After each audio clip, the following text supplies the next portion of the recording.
Le Cercle RH est un livre passionnant au cœur des enjeux de notre émission. Sortir du travail qui ne paie plus, édition L'Aube, écrit par Antoine Fouché. Bonjour Antoine. Bonjour. Ravi de vous accueillir. Vous êtes venu régulièrement sur ce plateau et je voudrais dire que j'ai pris plaisir à lire ce livre.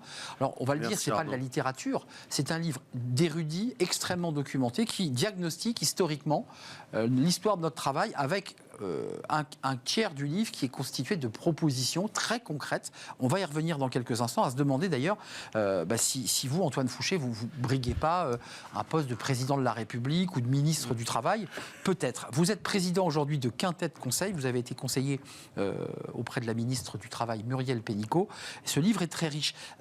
Commençons par le début. Vous dites quelque chose qui est très intéressant, et c'est le titre du livre. Le travail ne paie plus, et pourtant, en 1 heure de travail, on n'a jamais pu autant s'acheter de choses qu'il y a 40 ans. À 1 heure de travail égale, on ne s'achète plus la même chose aujourd'hui. C'est très paradoxal. Ouais. Il ne paie plus ce travail ou il paie encore un peu ? Les deux, mais les deux sont vrais, c'est-à-dire qu'il n'a jamais autant payé, au sens où, comme vous venez de le dire, avec 1 heure de travail ou 1 semaine ou 1 mois ou 1 année de travail, on ne s'est jamais acheté autant de choses. Aujourd'hui, alors à l'exception notable du logement quand même, mais je donne l'exemple par exemple dans le bouquin d'1 heure du prix de l'essence, qui est quand même quelque chose d'assez symbolique. Avec 1 heure de travail au SMIC, on achète 3 fois plus d'essence qu'il y a 30 ans. Donc de ce point de vue-là, le travail n'a jamais autant payé. Mais ce qui est nouveau, et ce qui permet aussi de dire que le travail ne paye plus, c'est que ça progresse plus. Et on part de plus haut, mais ça progresse plus. Et c'est ça la nouveauté de notre époque, c'est que chaque époque, ou chaque génération, depuis 1945, vivait mieux que la précédente. Exact. Il y avait cette promesse-là. Et il y a cette promesse-là de, grâce à son travail, améliorer son niveau de vie. Ça a été vrai pendant 60 ans. On s'est dit souvent, oui, mais ça c'est un truc de 30 glorieuses, il ne faut pas avoir la nostalgie des 30 glorieuses et tout. Non, non, non. Le travail qui paye et qui permet, au sens qui permet d'améliorer son niveau de vie année après année, ça a duré 60 ans. C'est pas un truc de 30 glorieuses, c'est un truc de 2 générations. Ça quoi, 2000 ? Ouais, à la fin des années 2000, la crise de 2008-2010. Et depuis 15, donc c'était 5% de progression du pouvoir d'achat pendant 30 ans, puis après 2%. Puis depuis 15 ans, on est à moins de 1%, 0,8% par an. Et à ce rythme-là, il faudrait bosser 84 ans pour vivre 2 fois mieux. C'est-à-dire 2 fois plus longtemps que les 30 dernières années et 5 ou 6 fois plus longtemps que sous les 30 glorieuses. Et c'est en ce sens-là qu'on peut dire que le travail ne paye plus, c'est-à-dire au sens précis où, pour la majorité des gens, travailler ne permet plus d'améliorer son niveau de vie matériel. Ce qui fait dire aux gens qu'aujourd'hui, le travail ne paye plus et qu'ils n'arrivent plus à vivre dignement parce qu'il n'y a plus cette promesse de faire mieux que ses parents. Parce qu'il y a toujours cette idée et c'est exactement ça, on le voit, familial, c'est dans les statistiques. Alors ce que je dis, c'est étayé, vérifiable par chacun, c'est les statistiques de l'INSEE, les séries longues qui sont disponibles en ligne et que chacun peut consulter. Mais ça, c'est les statistiques objectives, enfin c'est la mesure de l'évolution du pouvoir d'achat depuis 1949 dans les statistiques de l'INSEE. Mais c'est ce que disent aussi les enquêtes, c'est-à-dire c'est non seulement les faits, mais c'est aussi le ressenti des gens, ce que vous évoquiez à l'instant, c'est-à-dire dans les enquêtes, entre 60 et 70% des gens considèrent aujourd'hui que leurs enfants vivront moins bien qu'eux. Et ça aussi, c'est nouveau. C'est la première fois d'une génération à l'autre que enfin, depuis la guerre, évidemment, parce que quand il y a de la guerre, c'est différent. Mais depuis 1945, qu'une génération sait qu'elle va vivre sans doute moins bien, ou en tout cas pas mieux que ses parents, peut-être moins bien. Et la deuxième rupture, c'est qu'elle va travailler plus longtemps. Plus longtemps. Et on ouvre le débat, je ne veux pas l'ouvrir trop vite, mais François Bayrou l'a fermé, puisque le fameux conclave évoquait sans tabou ni totem le sujet. Bon, il a fermé la porte, on reste à 64 ans, ce qui agace assez considérablement tant le MEDEF que les syndicats salariaux. Je ferme la parenthèse. Dans le livre, il y a 2 sujets qui m'ont passionné. Un, parce qu'on le traite ici régulièrement sur des experts, des coachs qui nous parlent de le salarié aujourd'hui, c'est pas le salaire qu'il cherche, c'est le sens au travail. Et dans le livre, vous consacrez 3 ou 4 pages précises où vous dites globalement, comme l'idéal du salaire a disparu et qu'on ne peut pas gagner sa vie dignement avec son travail, globalement, on va se tourner vers le sens. Ouais. Parce que faute de salaire, on va aller chercher du sens.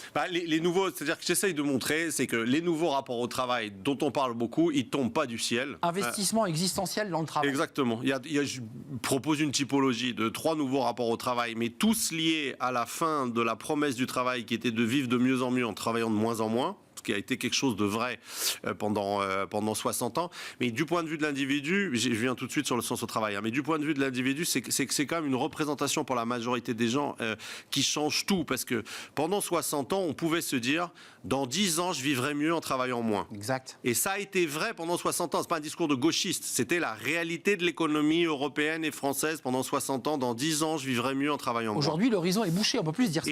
Non, aujourd'hui, c'est le contraire. C'est dans 10 ans, je vivrai à peu près pareil et sans doute en travaillant un peu plus.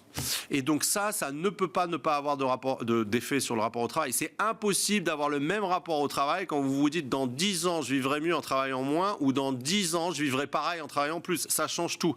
Donc il y a me semble-t-il, trois manières de réagir. En fait, les nouveaux rapports au travail, c'est des manières de réagir à cette nouvelle réalité du travail. C'est la résistance. On se dit non, moi je veux pas me faire avoir, je serai pas dans cette génération qui va travailler plus, etc. Et ça, c'est par exemple ce qu'on voit dans les manifs contre le report de l'âge légal à la retraite ou l'explosion des arrêts maladie. Ouais. Après, vous avez le deuxième manière de réagir, c'est la relativisation du travail. Si le travail n'est pas central dans ma vie, si le travail ne permet plus de changer de niveau de vie, il ne sera pas central dans ma vie, ou en tout cas il ne sera pas central comme il était central pour mes parents. Il est à côté. Il est à côté. Ma vie, c'est ma vie privée, et le travail est un moyen de s'épanouir dans la vie. On est en plein dedans, qui est ailleurs. Et le sens, l'investissement existentiel ou le sens au travail, c'est si le travail ne permet plus de changer de niveau de vie, alors au moins qu'il ait un sens, au moins que je sois fier de ce que je fais. Et il y a 20 ans, les jobs qui avaient peut-être pas beaucoup de sens, où dans le sens principal était de vivre de mieux en mieux année après année, c'est-à-dire on achetait la question ou l'absence de questionnement sur le sens de ce qu'on faisait par une bonne rému. Exact. Ça, comme il y en a beaucoup moins, ça marche plus. Et donc, du coup, on devient beaucoup plus exigeant en se disant à quoi ça sert de travailler 35, 40, 50, 60 heures par semaine si c'est plus l'argent. Alors c'est quoi? Et c'est forcément, une des réponses possibles, le sens. Le sens.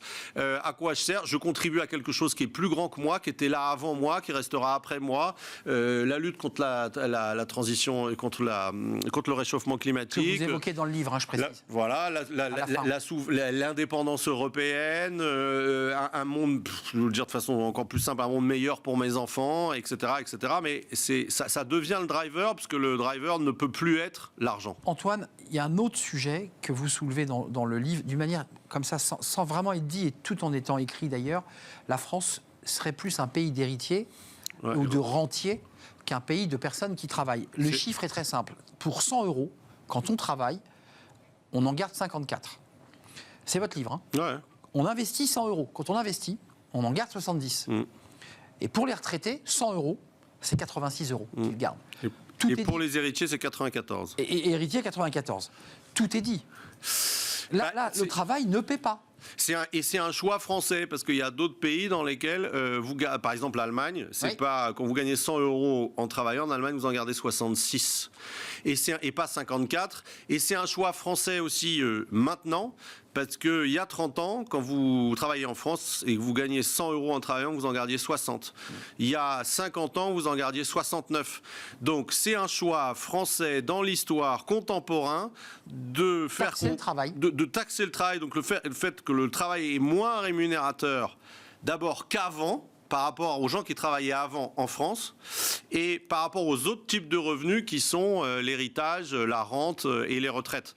Alors évidemment, on peut contester les comparaisons de plein de manières en disant mais les retraites c'est du salaire différé, etc. Donc il y a plein de nuances à apporter, mais ça prouve, me semble-t-il, ça montre quand même que on a fait un choix français collectif qui est de moins rémunérer le travail qu'avant. Et que par rapport à d'autres sources de revenus. Et ça, pour le coup, on le paye très fort aussi, parce que l'une des raisons, me semble-t-il, si les gens, ce qui reboucle par rapport à l'actualité, si une bonne partie des Français ne veulent pas travailler plus, c'est parce qu'avec 2 ou 3 ans de plus de travail, ça changera rien. Ça va pas beaucoup améliorer. Ça changera rien, et pour les enfants, et pour eux-mêmes. Et donc, du coup, à quoi bon? Surtout qu'avec l'énorme niveau de remplacement qu'on a des retraites, ils vont pas tellement perdre à la retraite. Donc, à force de rendre le travail peu rémunérateur par rapport à tout le reste, il n'y a pas d'intérêt financier à travailler. Quelques propositions. Beaucoup moins qu'avant. Dans votre livre, vous en faites très concrètes.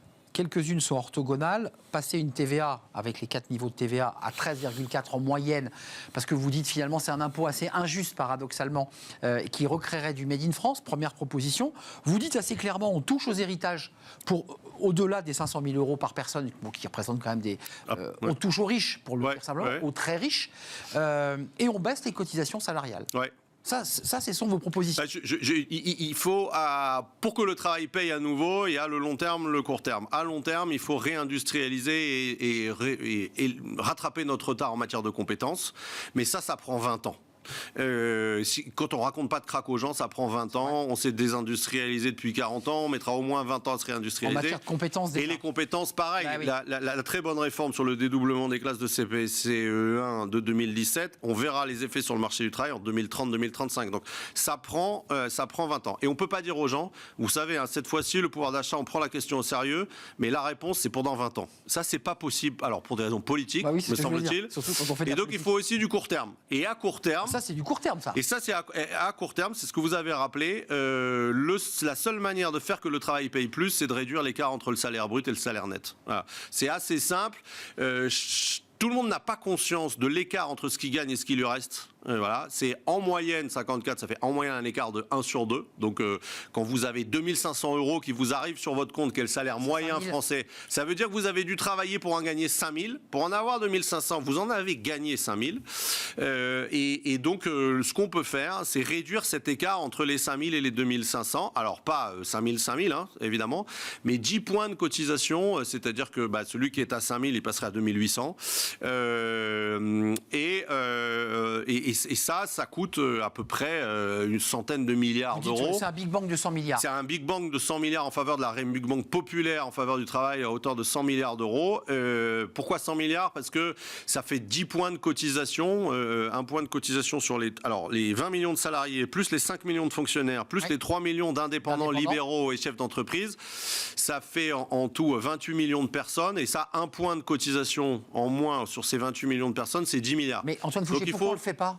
Excusez-moi, pourquoi on ne le fait pas ? Parce qu'il y a un consensus anti-travail dans le pays. Alors une fois qu'on dit ça, mais il les provoque.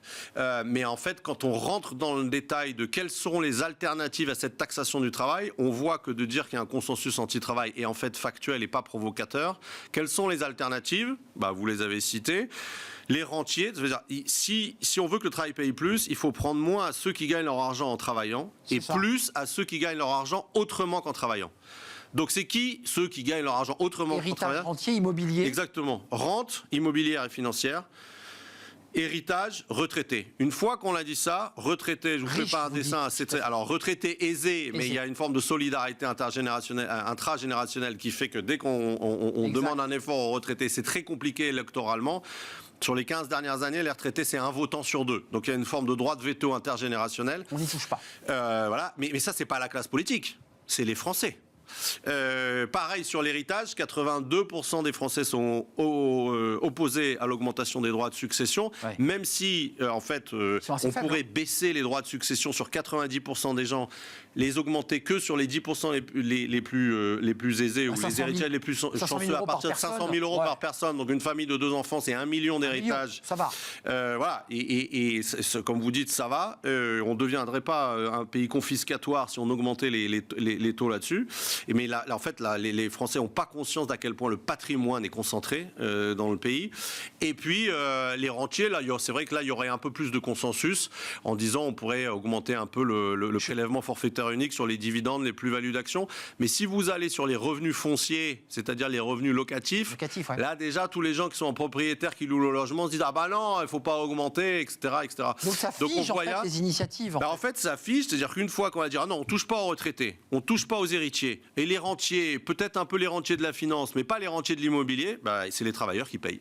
Et c'est ce qu'on fait depuis 40 ans, et c'est pour ça que c'est factuel de dire que nous préférons taxer le travail 8 fois plus que l'héritage, 3 fois plus que les retraites et 1,5 fois plus que la rente, et c'est un choix national français. La France est donc un pays de rentiers.